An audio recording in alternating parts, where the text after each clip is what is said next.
शब्द संभल कर बोलिए, शब्द के हाथ ना पाँव। एक शब्द औषधि करे, एक शब्द करे घाव।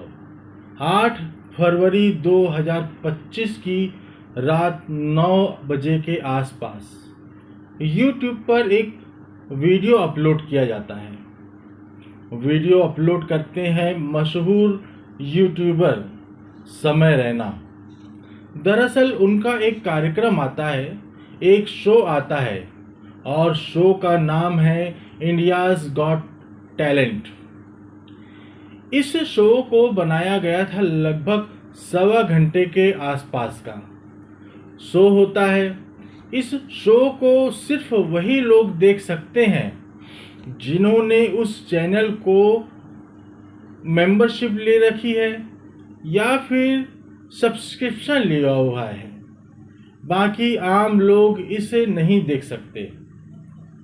लेकिन जैसे ही यह वीडियो अपलोड होता है तो बहुत बड़ी संख्या में, क्योंकि 7 मिलियन से ज़्यादा इसके सब्सक्राइबर हैं, उसे देखते हैं और देखने के बाद लाखों की संख्या में लोग देख लेते हैं तो उसी का एक छोटा सा पार्ट निकालते हैं और पार्ट निकालकर किसी को भेजते हैं कि देखो किस तरह का इसमें शब्द बोला गया है, क्या यह वाकई सही है या गलत है।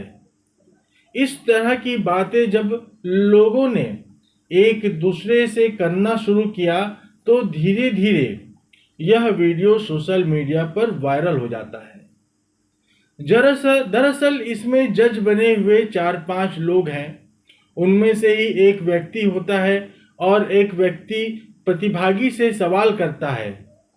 सवाल करते हुए कहता है कि क्या आप अपने माँ बाप को जिंदगी भर सेक्स करते हुए देखना चाहोगे या उनके साथ शामिल होकर उसे बंद करना चाहोगे।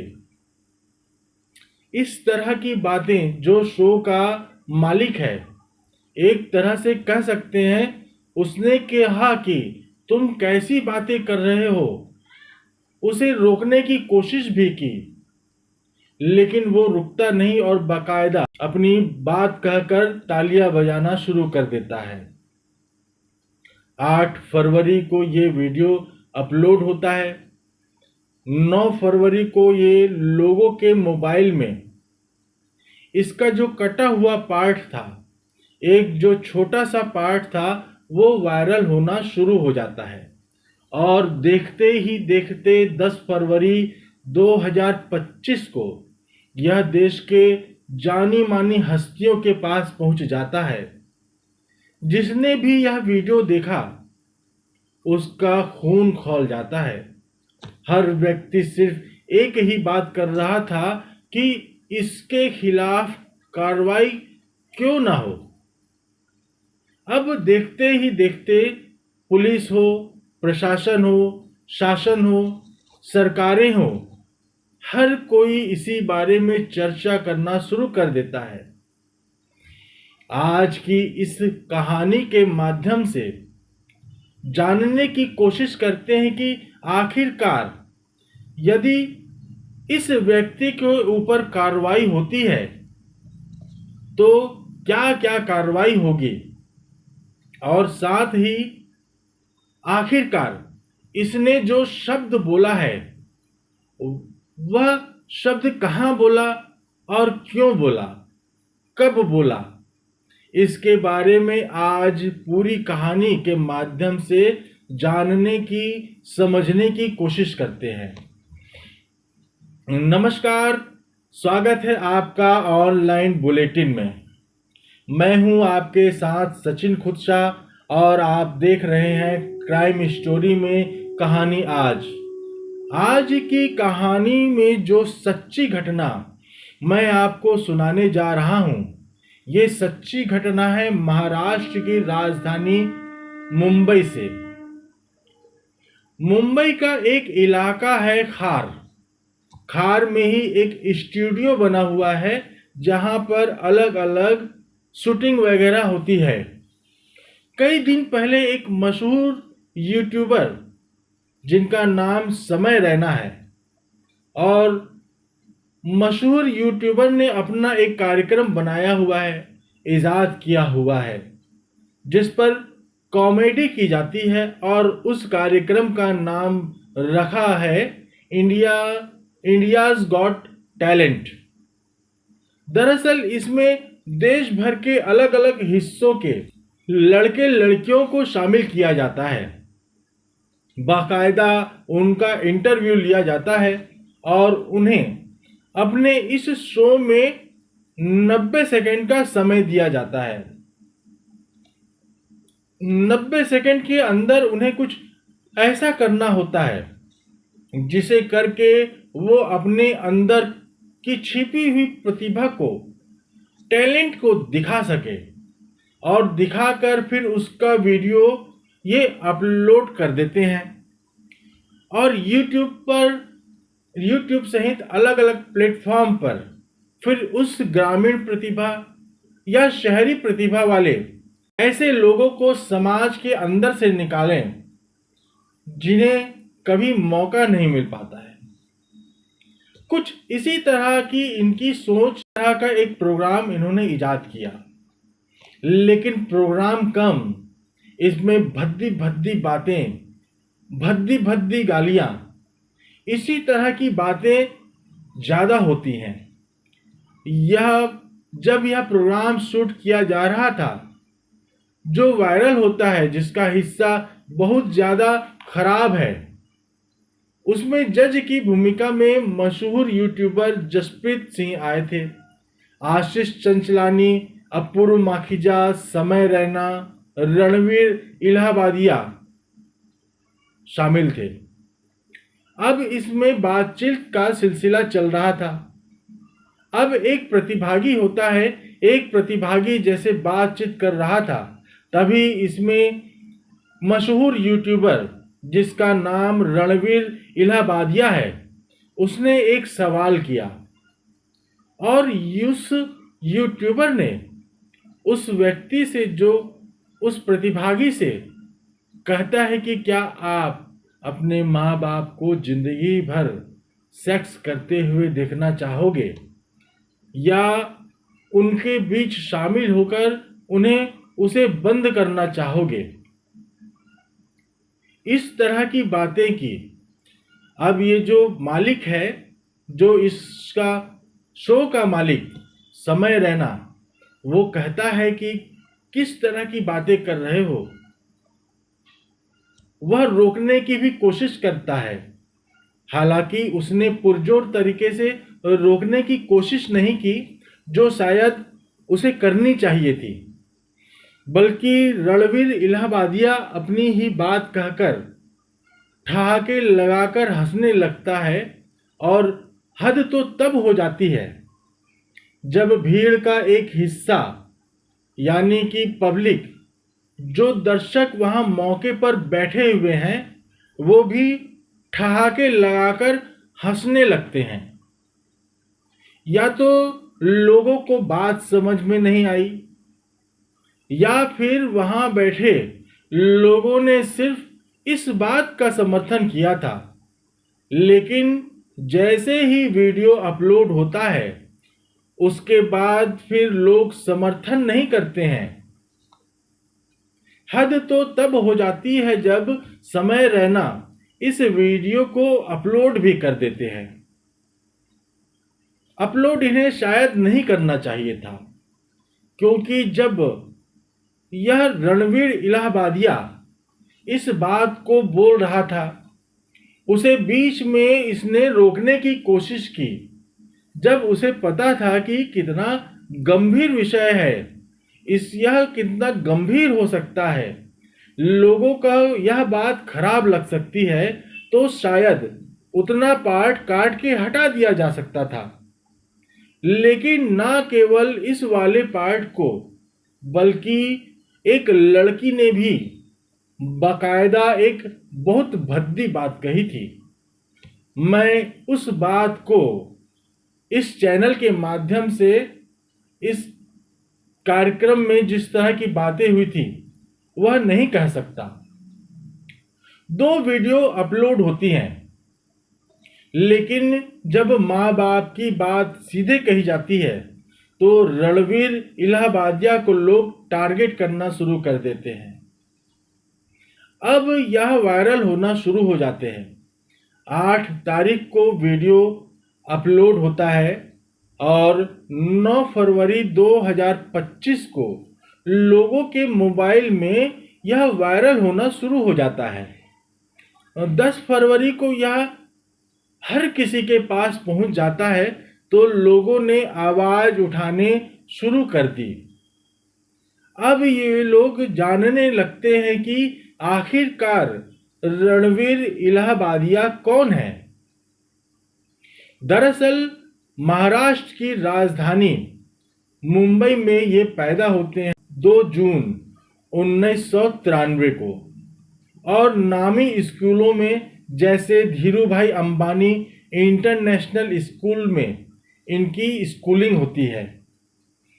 बीएड बीटेक की पढ़ाई करते हैं और तभी इन्होंने सोचा, साल 2017 की बात है, क्यों ना यूट्यूब पर ही कुछ वीडियो बनाई जाए और कुछ नया किया जाए।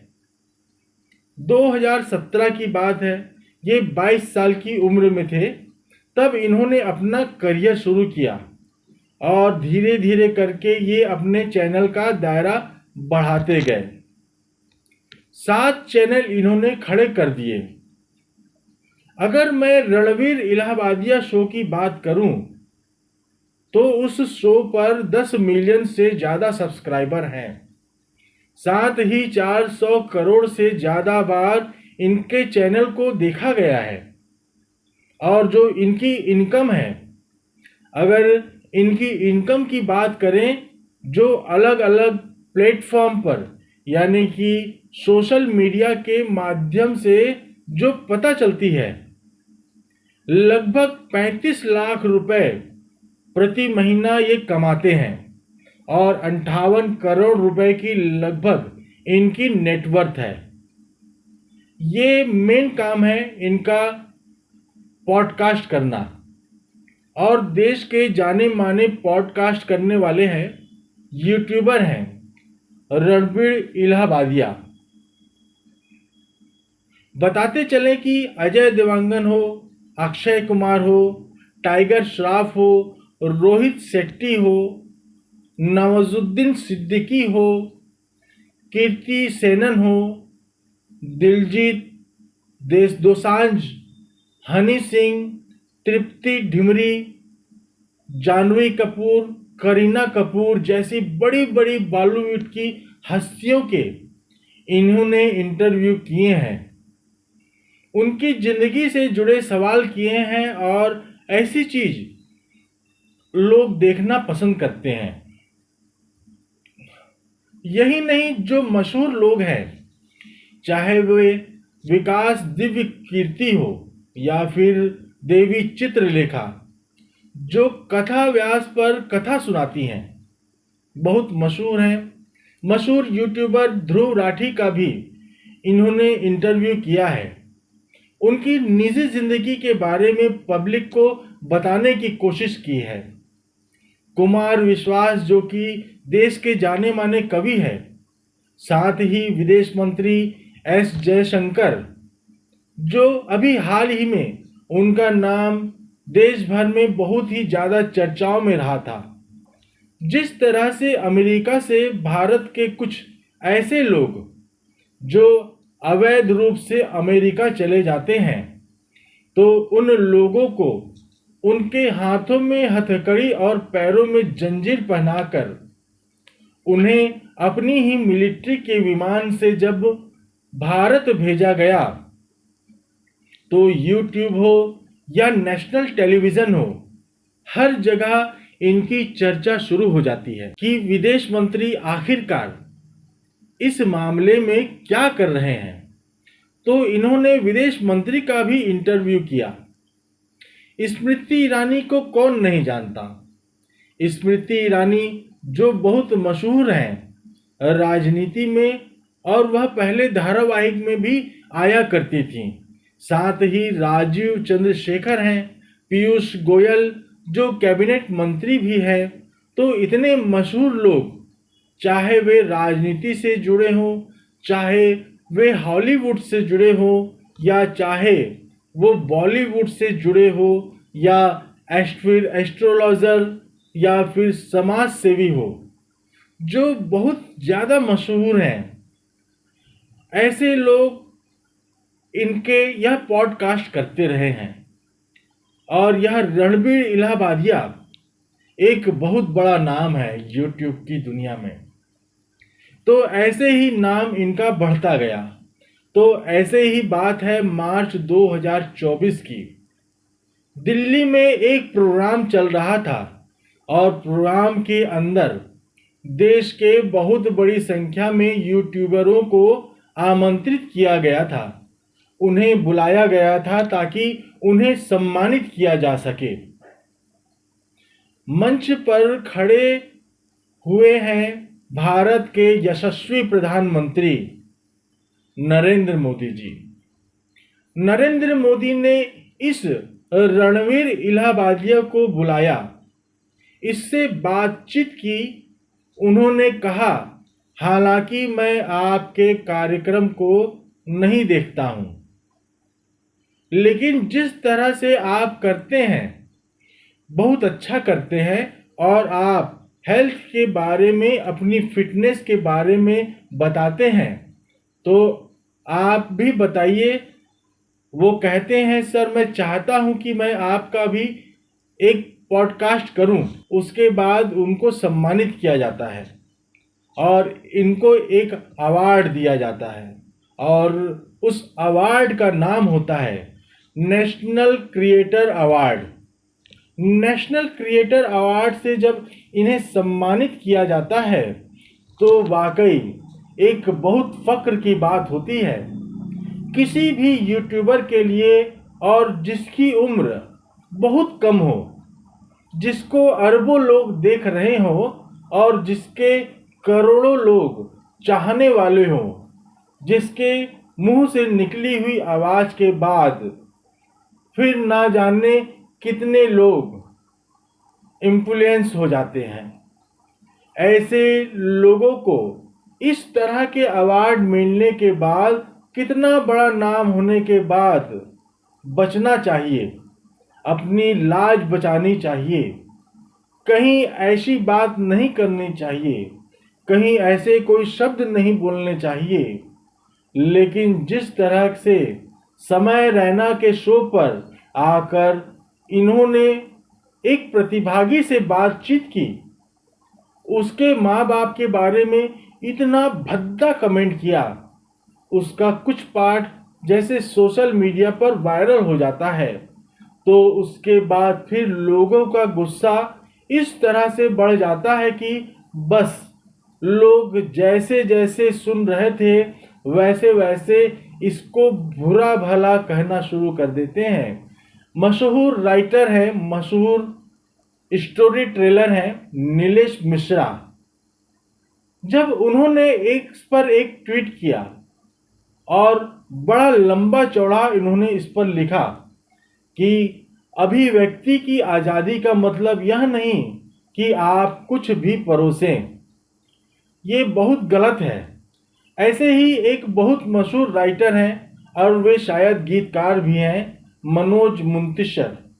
उन्होंने भी यह कहा है कि जितने भी कार्यक्रम में बैठे हुए हैं, जो लोग हंस रहे हैं, ठहाके लगा रहे हैं, तालियां बजा रहे हैं, वो वाकई हैरान करने वाली बात है।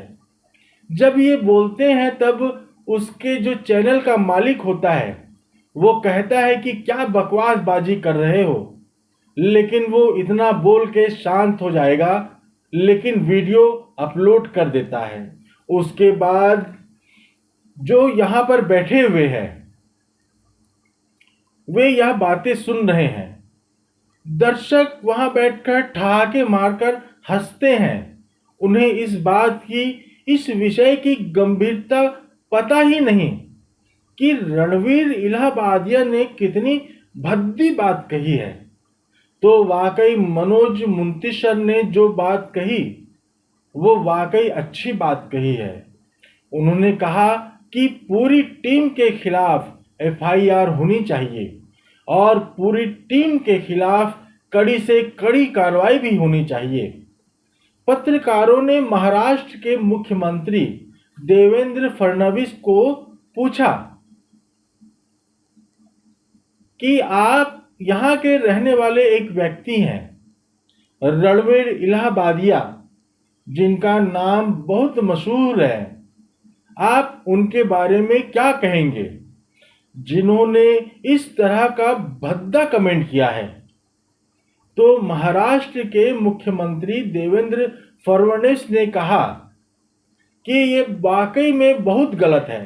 अभिव्यक्ति का मतलब ये नहीं कि आपको बोलने की आज़ादी है तो आप कुछ भी ऐसा बोलेंगे जिससे कि दूसरों को परेशानी हो, और यह बात भी बोले कि इतना भयानक, इतना भद्दा बोला है, इस मामले में तो कड़ी कार्रवाई की जाएगी। अब यह मामला टेलीविज़न के अलग अलग हिस्सों में नेशनल टेलीविज़न में वायरल हो जाता है और फिर अखबार पे हर जगह पर चर्चाओं का दौर शुरू हो जाता है। हर कोई मांग करना शुरू कर देता है। अब जब एफआईआर की मांग होती है, जिम्मेदार नागरिकों ने इस बात की जिम्मेदारी को समझते हुए, अब चाहे बीजेपी के हो, कांग्रेस के हो, चाहे सपा बसपा के हो, या फिर कोई प्रशासनिक अधिकारी या फिर नेता अभिनेता, हर वर्ग के व्यक्ति ने इस बात का विरोध किया है और विरोध करने के बाद कार्रवाई की मांग की है।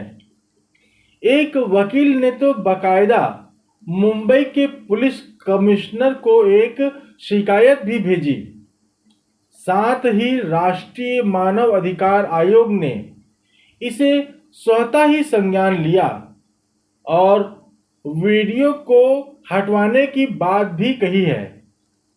हालांकि वो शायद वीडियो का उतने पार्ट को कट कर अलग कर दिया गया है, लेकिन वो जो वीडियो वायरल हो रहा है उसका क्या? उससे लड़कों पर, उन बच्चों पर जो इस रणवीर इलाहाबादिया के जो करोड़ों उसके फैंस हैं, उन पर क्या असर पड़ेगा? क्या सीखेंगे उसकी बातों से? तो इसलिए मामले की जांच पड़ताल शुरू हो गई है। हालांकि जिस जगह पर यह शूटिंग हुई है उस खार स्टूडियो में पुलिस जाती है और जाके ये पता करने की कोशिश करती है कि पूरा मामले की जांच पड़ताल होगी। आगे अगर इसमें मुकदमा दर्ज होता है तो अभी आईटी एक्ट की धारा है। अगर इस मामले में दोष सिद्ध हो जाता है तो उस पर 3 साल की सजा हो सकती है। रणवीर इलाहाबादिया को इसके साथ ही जुर्माने की अधिकतम राशि, जिसकी सीमा बताई जाती है तकरीबन 5 लाख रुपए के आसपास, या अगर दोष सिद्ध होता है तो जज साहब को यह पूरा पावर है कि वह सजा भी दे सकते हैं और जुर्माना भी लगा सकते हैं। दोनों ही एक साथ किया जा सकता है, यानी कि सजा भी दे सकते हैं और उस पर जुर्माना भी लगा सकते हैं। हालांकि जब यह मामला बहुत ज़्यादा हाईलाइट होता है तब रणवीर इलाहाबादिया को ऐसा लगता है कि जैसे क्या उसने वाकई में गलती कर दी है और उसने पब्लिक की सिंपैथी गेन करने के लिए अपने जो चाहने वाले थे, जो उनके दर्शक हैं, जो उनको दिखाने के लिए वो माफ़ी मांग रहा है, ऐसा वो करते हैं। लेकिन माफ़ी मांगने का जो उनका स्टाइल है, जो अंदाज है, उसमें ऐसा लग रहा है जैसे कितनी अकड़ है उसके अंदर। तो वाकई ऐसे लोगों की अकड़ ढीली होनी चाहिए। हम भी अपनी वीडियो के माध्यम से जो कोई ऑफिसर अगर इसे देख रहे हैं तो ऐसे व्यक्ति के खिलाफ कड़ी कार्रवाई होनी चाहिए और कम से कम इस तरह के भद्दे कमेंट तो नहीं करने चाहिए। जब आपको करोड़ों लोग फॉलो कर रहते हो, जब आप देश के बड़े जिम्मेदार लोगों के साथ बैठकर बातचीत करते हो, तो आपकी जिम्मेदारी बनती है कि आपके मुंह से जो शब्द निकले, जो बोल निकले, वो तोल तोल के बोलना चाहिए। ऐसा नहीं बोलना चाहिए। दोस्तों, इस पूरे घटनाक्रम को सुनाने का उद्देश्य किसी को परेशान करना नहीं है, किसी का दिल दुखाना नहीं है, बल्कि आपको जागरूक करना है,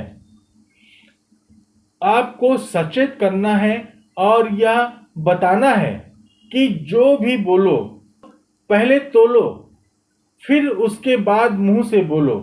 आप सब लोग अपना ख्याल रखें, सुरक्षित रहें। जय हिंद, जय भारत। वीडियो अच्छा लगे तो इसे लाइक और शेयर करें और चैनल को सब्सक्राइब करें। धन्यवाद।